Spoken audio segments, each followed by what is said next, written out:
মনে রাখবেন, শেষ জামানার সবচেয়ে ভাইটাল চরিত্র ইমাম মাহদী নয়। শেষ জামানার সবচেয়ে ভাইটাল চরিত্র হচ্ছে ঈসা ইবনে মারিয়াম। ঈসা ইবনে মারিয়াম সবচেয়ে ভাইটাল চরিত্র, কারণ তিনি জেরুজালেম থেকে সারা ওয়ার্ল্ডে ইসলামী খেলাফা কায়েম করেন এবং 40 বছর, এই 40 সংখ্যা এক্স্যাক্টলি 40 না আরো বেশি আল্লাহ ভালো জানেন, পৃথিবী জুড়ে ইসলামের অনুশাসন বজায় থাকবে ইনশাআল্লাহ। একটা কাঁচা বাড়ি, একটা পাকা বাড়ি আপনি পাবেন না যেখানে আল্লাহর কালিমা প্রবেশ করবে না, জুলুম বলে কিছু থাকবে না ইনশাআল্লাহ। যা দেখছেন আপনি এখন ওয়ার্ল্ড ওয়াইড যে দাপট, দেখে মনে হচ্ছে বিশ্ব এদের কোনো অস্তিত্বই বিশ্বে থাকবে না। এখন সারা বিশ্ব থেকে তাকিয়ে আপনার কাছে মনে হচ্ছে মাশাআল্লাহ, NATO, United Nations, world bank, এইটা সেটা, বিশ্ব যে কি হচ্ছে সারাদিন। শুক্র গ্রহ আমার, একজন বলছে না শুক্র গ্রহ আমার, একজন মিসাইল তৈরি করছে, আর একজন প্রতিরক্ষা ব্যবস্থা করছে। ওয়ার্ল্ড অ্যাফেয়ার্স পড়লে মনে হয় যে ওয়ার্ল্ডটা এদেরই, কিন্তু আল্লাহ রাসূল সাল্লাল্লাহু আলাইহি ওয়াসাল্লাম বলছেন যে বিশ্বটা আস্তে আস্তে আস্তে আস্তে তার ধ্বংসের দিকে যাচ্ছে।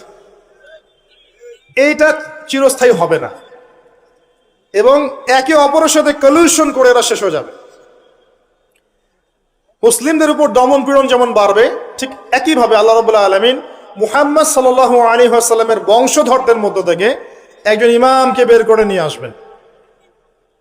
তিনি ইনশাআল্লাহ আযজা ওয়া জাল্লা মুসলিমদেরকে নিয়ে এই জুলুমের বিরুদ্ধে দাঁড়িয়ে যাবেন। পরে যখন মাসিহুদ দাজ্জাল বের হবে, তাকে তিনি হত্যা করতে পারবেন না, কারণ তাকে এত বেশি ক্ষমতা দেওয়া হবে যে মুসলিমরা তার সাথে পেরে উঠবে না। তখন আল্লাহ পাক ঈসা ইবনে মারিয়ামকে পাঠাবে, সবচেয়ে ভাইটাল ক্যারেক্টার, এবং তিনি এই প্যালেস্টাইনের বাবে লুদ নামক জায়গায় মাসিহুদ দাজ্জালকে হত্যা করবে ইনশাআল্লাহ আযজা ওয়া জাল্লা। আমাদেরকে বিশ্ব নেতারা এখন বোঝায় যে বিশ্বের শেষ নাই, এই পৃথিবী জয় করার পর আমরা মঙ্গলে গিয়ে থাকবো, তারপর শুক্রে, তারপর শনিতে, তারপর বৃহস্পতিতে, তাই না? মাইন্ডসেটটা এমন তৈরি করেছে না?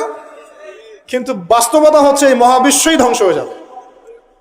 এই পৃথিবী তো ধ্বংস হবেই, মহাবিশ্ব ধ্বংস হয়ে যাবে। তবে পৃথিবী ধ্বংসের আগে আল্লাহ পাক ঈসা ইবনে মারিয়ামের হাতে সারা বিশ্বে ইসলামী খেলাফা কায়েম করবেন ইনশাআল্লাহ। মাঝখানে একটা সময় আপনাকে পার করতে হবে।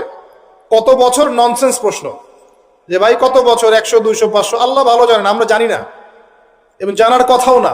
কেউ যদি বলে এত সাল, সে নিশ্চিত কাযযাব, একজন মিথ্যাবাদী, এবং এটা একটা অহেতুক কথা। এত সাল, এত বছর পর, এটা আমরা বলতে পারবো না, কিন্তু এতটুকু বলতে পারবো যে পৃথিবী চিরদিন এভাবে থাকবে না। ওয়ার্ল্ডে এখন যা দেখছেন এগুলো চিরস্থায়ী হবে না। আস্তে আস্তে আস্তে আস্তে রাত যত গভীর হবে, ভোর তত কাছাকাছি আসবে, এবং এই পুরো বৈশ্বিক জুলুম, ফাসাদ, আপনার জেনা, আপনার পর্নোগ্রাফি, আপনার মাদক, সুদ, জুলুম, অত্যাচারের মধ্যেও দেখবেন প্রত্যেকটা জায়গায় জায়গায় আল্লাহ পাক কিছু না কিছু আল্লাহর বান্দাকে রেখে দিবেন। এবং আমার বিশ্বাস তাদের বেশিরভাগই হবে যুবক শ্রেণী। এটা আমার মত, আল্লাহ ভালো জানেন, আমার মনে হয় যে বেশিরভাগই হবেন যুব সমাজ।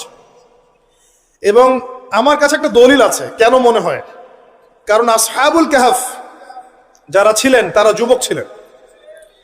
প্রত্যেক যুগে যুগে আসহাবুল কাহফ থাকবেন ইনশাআল্লাহ তাআলা। তাদের হাতেই আল্লাহ পাক ইনশাআল্লাহ তাআলা এই দিনটাকে আমানত হিসেবে রাখবেন।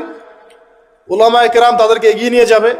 আস্তে আস্তে দেখবেন পরবর্তী জেনারেশনের পতাকা তারা বহন করবে ইনশাআল্লাহ। এখন যে কথাগুলো বলতে এতগুলো কথা বললাম, যে যখন আল্লাহ পাক মহাবিশ্ব সৃষ্টি করেছেন 6 দিনে, তখন মানুষের কোনো অস্তিত্ব ছিল না, ছিল? কোনো অস্তিত্ব ছিল না, মানুষের অস্তিত্বই ছিল না। সূরা দাহর পড়েন 1 নম্বর আয়াত, আল্লাহ পাক বলছেন হাল আতা আলাল ইনসান হিনুম মিনাদ দাহরি লাম ইয়াকুন শাইআম মাযকুরা। মানুষের উপর একটা সময় চলে গেছে যখন মানুষ কোনো আলোচ্য বিষয় ছিল না। এখন সারা ওয়ার্ল্ডের দিকে তাকালে মনে হয় যে মানুষই সবকিছু, তাই না? অথচ মানুষের বাইরে যে একটা জাতি আছে, জিন জাতি, এটাকে বিশ্বাসই করে না মানুষ। মানুষের আশপাশে ঘুরছে ফেরেশতারা, মানুষ বিশ্বাসই করে না। আল্লাহ পাক আছেন আরশে আজিমে, তার উপরে, মানুষ বিশ্বাসই করে না যে আল্লাহ বলে কেউ আছে। মানুষ মনে করে বিগ ব্যাং থেকে সব সৃষ্টি হয়েছে।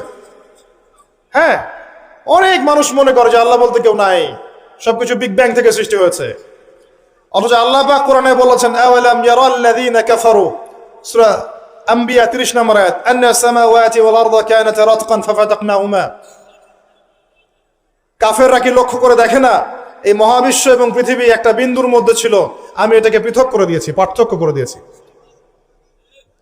ওয়াজআলনা মিনাল মাই কুল্লা শাইইন হাই, প্রত্যেক জীবন্ত প্রাণীকে সৃষ্টি করেছি পানি দ্বারা। আফালা ইউমিনুন, এরপরেও কি তারা বিশ্বাস করবে না? যারা সায়েন্সের ছাত্র, নিউক্লিয়াস সম্পর্কে পড়ে দেখেন, সাইটোপ্লাজম সম্পর্কে পড়ে দেখেন, ওখানে কতটুকু পানি আছে, কত অংশ পানি আছে। আল কোরআন বৈজ্ঞানিক, সম্পূর্ণ বৈজ্ঞানিক, কিন্তু বিজ্ঞান কোরআনিক হতেই হবে জরুরি না। বিজ্ঞানের কোনটা সত্য কোনটা মিথ্যা এটা কোরআন দিয়ে মানদণ্ড হিসেবে যাচাই করা যাবে। কোরআনের কোনটা সত্য কোনটা মিথ্যা এটা বিজ্ঞান দিয়ে যাচাই করা যাবে না। আল্লাহ পাক সৃষ্টি করেছেন, এরপরে মানুষকে সৃষ্টি করে একা ছেড়ে দেননি। আল্লাহ পাক প্রথমে নাম শিখিয়েছেন, সমস্ত জ্ঞান শিখিয়েছেন কাকে? আদম আলাইহিস সালামকে। ওয়াল্লামা আদম আল আসমা কুল্লাহা, মহাবিশ্বের সমস্ত নাম আমি আদমকে শিখিয়েছি। সুবহানাল্লাহ।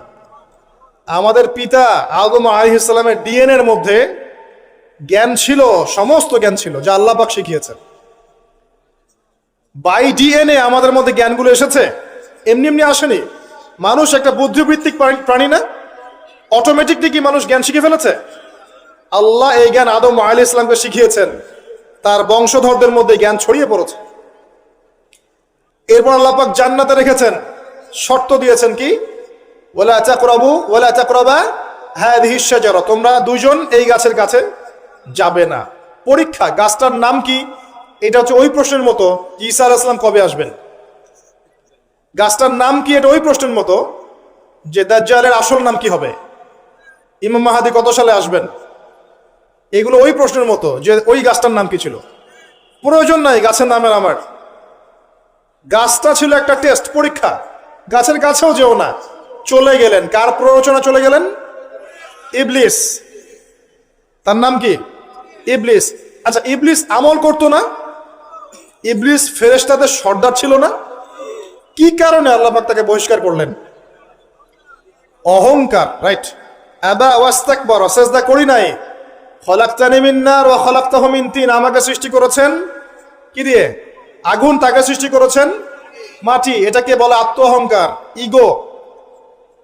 মনে রাখবেন, আপনার যত বড় সার্টিফিকেট থাকুক, কেমব্রিজ থেকে, অক্সফোর্ড থেকে, হার্ভার্ড থেকে বা দারুল উলুম থেকেই, যদি আপনার কাছে অনেক বড় বড় সার্টিফিকেট থাকে কিন্তু মনের মধ্যে অহংকার থাকে, আপনার মনের মধ্যে নূর আসবে না। যদি আসতো তাহলে ইবলিসের মনে আসতো। তার জ্ঞানের কোনো কমতি ছিল না। ওয়াস্তাকবারা, সে অহংকার করেছিল। আর অহংকার কাকে বলে? বাতারুন নাস, বাতারুল হক ওয়া গামতুন নাস, সত্যকে প্রত্যাখ্যান করা এবং অন্যদেরকে ছোট করা, আন্ডার এস্টিমেট করা। আর আমাদের সংস্কৃতি এখন হচ্ছে অন্যকে আন্ডার এস্টিমেট করা। আমাদের চরিত্রই হয়ে গেছে এমন, গীবত, তোহমত, অপবাদ, সমালোচনা, কাদা ছড়াছড়ি, চুল ছেঁড়াছেড়ি, এগুলোই সংস্কৃতি।